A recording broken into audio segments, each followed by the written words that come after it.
Quand j'étais tout petit, physiquement j'étais mince, bien que faible d'esprit.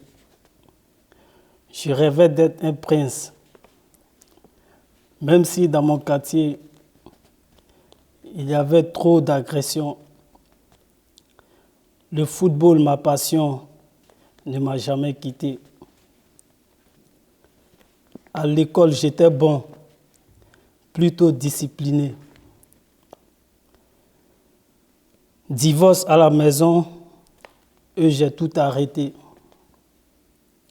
Si tu veux le savoir, je viens de Côte d'Ivoire.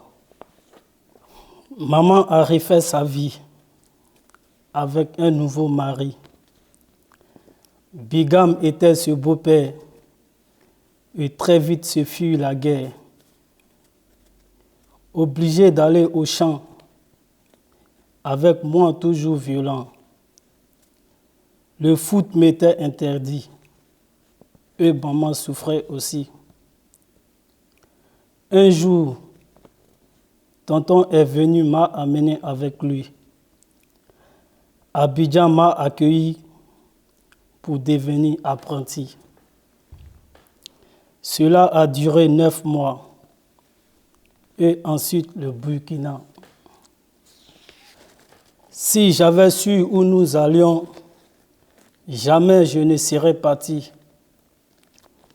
Pensant rentrer à la maison, c'était destination Libye. Tonton ne m'a pas prévenu. Il pensait faire ça pour mon bien. Mais tout le mal que j'ai connu a marqué ma vie, mon destin. Nous voici en route pour Niamey. À mes côtés des inconnus. Et dès que nous sommes arrivés, les Touaregs nous ont retenus. Des gens de tous les horizons comme moi ont dû dormir par terre. Que de souffrances, de privations. Ce fut le début de l'enfer. Parti, ignorer où l'on va. Cela a duré 1 semaine.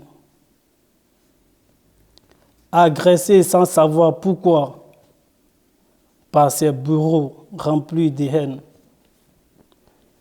Et enfin, quand tombait la nuit, le désert nous servait de lit. Mais pensant trouvant le repos, c'était les horreurs à nouveau. Calage pointé, femmes abusées devant leur mari me disaient. Puis les 4x4 repartaient. C'était à l'arrière quand on nous cachait. Sombre voyage vers l'inconnu, le sentiment d'être perdu. Voilà ce qui rythma ma vie, jusqu'à Zabrata en Libye.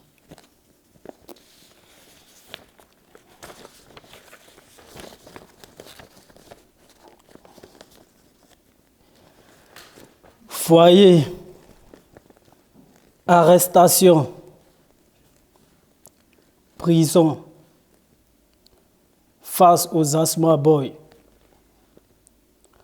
Aucune solution après 3 mois de torture. Enfin, l'évasion directe, les côtes libyennes pour l'embarcation. Mieux vaut risquer sa vie que la vivre en enfer. Hélas, de nombreux frères ont péri en mer. 2 jours entiers sur ce pneu,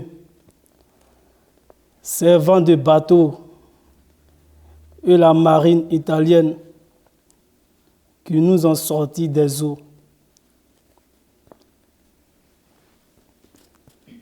C'est fini.